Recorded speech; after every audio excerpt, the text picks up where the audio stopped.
Good morning friends. நான் தான் உங்கள் ஷெஃப் ஆண்ட்ரூ. இன்றைக்கி நம்ம சிக்கன் பிரியாணி எப்படி பண்ணுறோன்னு சொல்லிட்டு பார்ப்போம் ஃப்ரெண்ட்ஸ். சரிங்களா? அதுக்கு என்னென்ன தேவைன்னு சொல்லிட்டு நம்ம பார்ப்போம். ஃபஸ்ட்டு சிக்கன் பிரியாணிக்கு தேவையான ஆனியனுங்க. ஆனியன் நல்லா தின் ஸ்லைஸாக கட் பண்ணி வச்சுக்கோங்க. அடுத்து 3 ஏலக்காய், 3 கிராம்பு, 3 பட்டை, 2 க்ரீன் சில்லி, 1 கிலோ கறி சிக்கன், அதுக்கப்புறம் தக்காளி 3 தக்காளி. ஆனியன் 3 ஆனியன் போதும் ஃப்ரெண்ட்ஸ் 1 கிலோ பிரியாணிக்கு. அதுக்கப்புறம் பாஸ்மதி ரைஸ் 1 கிலோ. 1 கிலோ கறினா 1 kilo basmati rice friends. First அடுப்பு ஆன் பண்ணுறேங்க ஃப்ரெண்ட்ஸ்.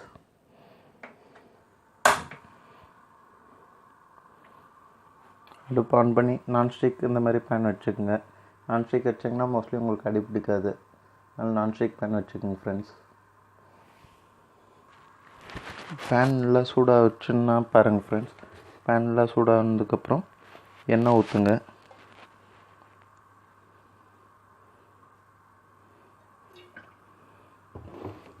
எண்ணெய் ஊற்றிட்டு கொஞ்ச நேரம் வெயிட் பண்ணுங்கள் ஃப்ரெண்ட்ஸ். எண்ணெய் நல்லா சூடாகணுங்க. எண்ணெய் சூடானதுக்கப்புறம் பட்டை எடுத்துக்கோங்க ஃப்ரெண்ட்ஸ். ஃபஸ்ட்டு பட்டை போடுங்க. பட்டை போட்டதுக்கப்புறம் நெக்ஸ்ட் ஏலக்காய், நெக்ஸ்ட் கிராம்புங்க. இது 3 போடுங்க. 3 போட்டு ஆயிலில் நல்லா வெடிக்கணும்.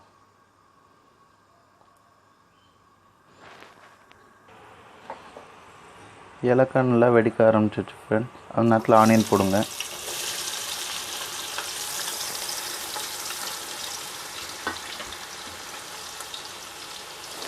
ஆனியன் நல்லா குக் பண்ணுவோம் ஃப்ரெண்ட்ஸ். நல்லா குக் பண்ணி ஆனியன் இப்போ லைட் பிங்கிஷ் கலரில் இருக்குது.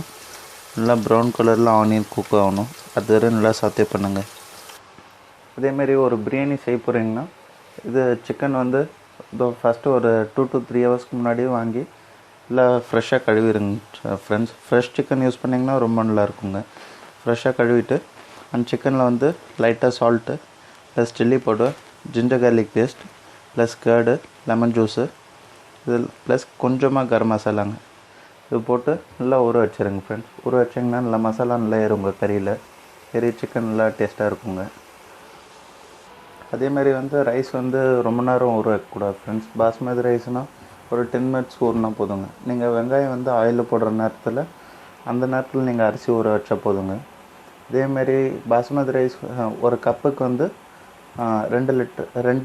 2 கிளாஸ் தண்ணிங்க. சீரக சாம்பா அரிசினா 1 கிளாஸ் கப்புக்கு இது 1.5 கிளாஸ் தண்ணிங்க. பாஸ்மதி ரைஸ் இப்போ தண்ணியில் போட்டு வச்சுருக்கேன்.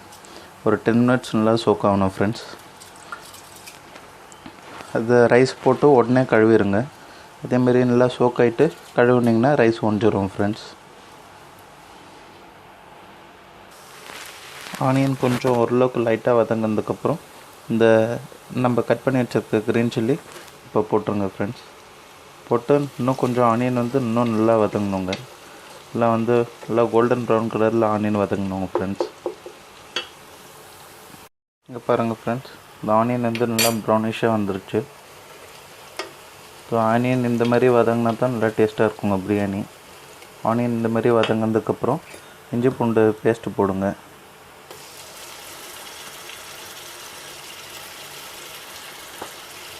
இஞ்சி பூண்டு பேஸ்ட்டு போட்டு நல்லா அது ரா ஃப்ளேவர் போகிற வரையும் நல்லா குக் பண்ணுங்கள் ஃப்ரெண்ட்ஸ்.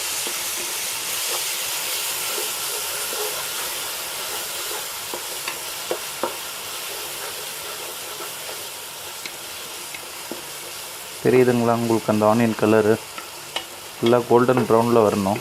அந்த தான் பிரியாணி நல்லா டேஸ்ட்டாக இருக்கும். ப்ளஸ் இஞ்சி பூண்டு நல்லா ரா ஃப்ளேவர் போனதுக்கப்புறம் இங்கே பாருங்கள், இது நல்லா ரா ஃப்ளேவர் போயிடுச்சு இஞ்சி பூண்டு பேஸ்ட்டு. அந்த மாதிரி நேரத்தில் இந்த சில்லி பவுடர் அந்த ஆயிலே போட்டிங்கன்னா நல்லா உங்களுக்கு கலர் வரும் ஃப்ரெண்ட்ஸ். மோஸ்ட்லி கலர்லாம் யூஸ் பண்ணாதீங்க. கலர்லாம் சாப்பிடக்கூடாது, உடம்புக்கு ரொம்ப கெடுதி. ஆயிலில் இப்படி போட்டு மிக்ஸ் பண்ணிங்கன்னா நல்லா டார்க்கு லைட் ரெட்டிஷ் மாதிரி வருங்க. ரெட்டிஷ் ப்ரௌன் வருங்க. நல்லா ஓரளவுக்கு அந்த ரா ஃப்ளேவர் எல்லாம் போயிட்டு இந்த மாதிரி நேரத்தில் இந்த மாதிரி நேரத்தில் நம்ம அதை மிக்ஸ் பண்ணியிருக்க சிக்கனை எடுத்து அந்த ஆயிலே போடுங்க ஃப்ரெண்ட்ஸ். ஆயிலே போட்டு எல்லாம் மிக்ஸ் பண்ணுங்கள்.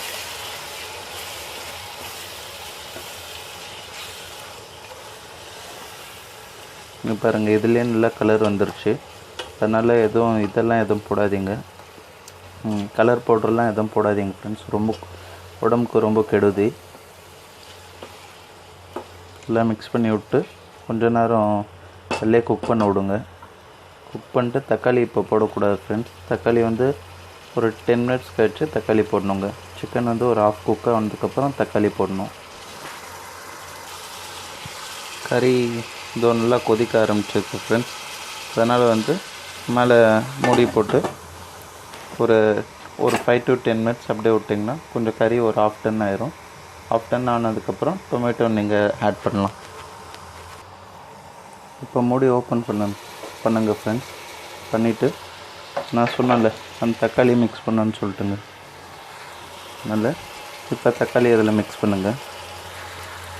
இப்போ நீங்கள் அந்த கலர்லாம் உங்களுக்கு தெரியுங்க, நல்லா ரெட்டிஷ் கலரில் இருக்குங்க. ஆயில் இந்த மாதிரி தான் ரோகன் வரணுங்க. ரோகன் தக்காளி நல்லா மிக்ஸ் பண்ணி விடுங்க ஃப்ரெண்ட்ஸ். இங்கே பாருங்கள் ஃப்ரெண்ட்ஸ், நல்லா குக்காய் அந்த நம்ம ஊற்றின ஆயிலில் வந்த ரோகன் எல்லாம் வெளியே வருது. இந்த மாதிரி நல்லா ரெட்டிஷ் கலரில் வரணுங்க. அதனால் கலர் மோஸ்ட்லி யூஸ் பண்ணாதீங்க. சில்லி பவுடர் நீங்கள் ஆயிலில் போட்டிங்கனாலே இந்த மாதிரி கலர் வந்துடும் ஃப்ரெண்ட்ஸ். தக்காளி ஆனால் ரொம்ப குக் பண்ணக்கூடாதுங்க. இந்த மாதிரி நேரத்தில் கட் பண்ணி வச்சுருக்க கொரியாண்டர் ப்ளஸ் மின்ட் லீஃப், கொத்தமல்லியும் புதினாவும் அது கொஞ்சமாக மிக்ஸ் பண்ணுங்கள். மீதி கொஞ்சம் கடைசியாக போடணும் ஃப்ரெண்ட்ஸ்.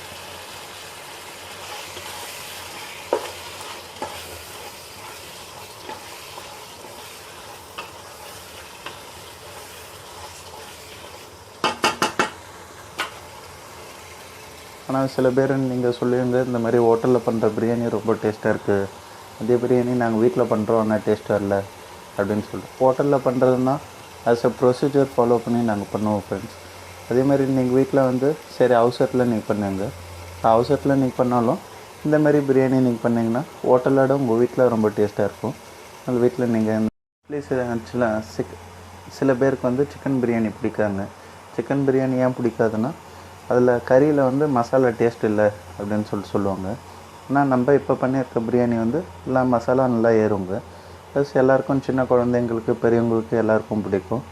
ப்ளஸ் மோஸ்ட்லி இந்த மாதிரி நீங்கள் பண்ணிங்கன்னா பிரியாணி உங்களுக்கு நெஞ்சு எரிச்சல் அந்த மாதிரி எதுவும் இருக்காது ஃப்ரெண்ட்ஸ். பிரியாணி சாப்பிட்டு ப்ளஸ் மெயின் ஹாட் வாட்டர் நீங்கள் குடிங்க, குடிச்சிங்கன்னா உடம்புக்கு ரொம்ப நல்லது ஃப்ரெண்ட்ஸ். பாருங்க, நல்லா கொதிக்க என்ன கலர் வருதுன்னு சொல்லிட்டு இந்த மாதிரி தான் கலர் நிறையா வரும் ஃப்ரெண்ட்ஸ். நீங்கள் ஆயிலில் சில்லி பவுட்ரு போட்டிங்கன்னா இந்த மாதிரி தான் கலர் நல்லா வருங்க. அதனால் இந்த மாதிரி நீங்கள் ட்ரை பண்ணுங்கள் ஃப்ரெண்ட்ஸ். இந்த மாதிரி நேரத்தில் கொஞ்சம் நல்லா குக் ஆனதுக்கப்புறம் கொஞ்சம் தண்ணி ஊற்றுங்க. தண்ணி ஊற்றிட்டு ரைஸ் போடுறதுக்காக கொஞ்சம் தண்ணி நல்லா பாயில் பண்ணோம் ஃப்ரெண்ட்ஸ். அந்த ரைஸுக்கு ஏற்ற தண்ணி நான் அளந்து வச்சுருக்கேங்க. இப்போ தண்ணி ஊற்றுங்க பிரியாணியில்.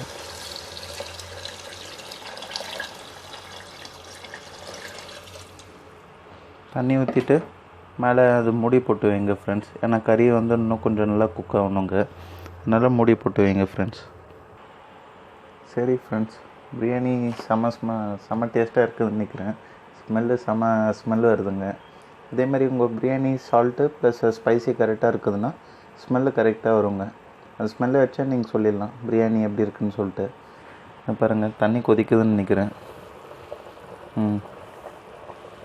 தண்ணி நல்லா கொதிக்குது ஃப்ரெண்ட்ஸ். இந்த மாதிரி நேரத்தில் நீங்கள் ரைஸ் போட்டிங்கன்னா கரெக்டாக இருக்கும். இப்போ ரைஸை நீங்கள் போட்டுருங்க ஃப்ரெண்ட்ஸ்.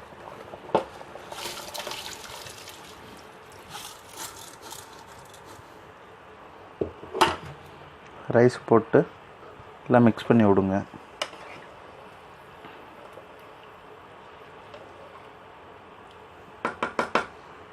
ரைஸ் போட்டு நல்லா மிக்ஸ் பண்ணி விட்டு அது நல்லா கொதிக்கிற வரையும் பாருங்கள் ஃப்ரெண்ட்ஸ்.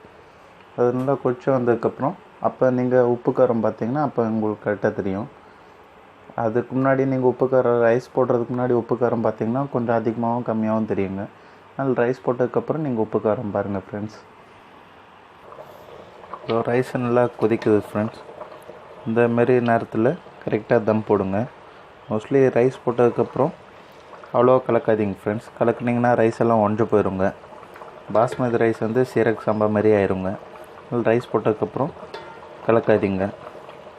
இந்த மாதிரி நேரத்தில் நீங்கள் தம் போட்டிங்கன்னா உங்களுக்கு கரெக்டாக இருக்கும் ஃப்ரெண்ட்ஸ்.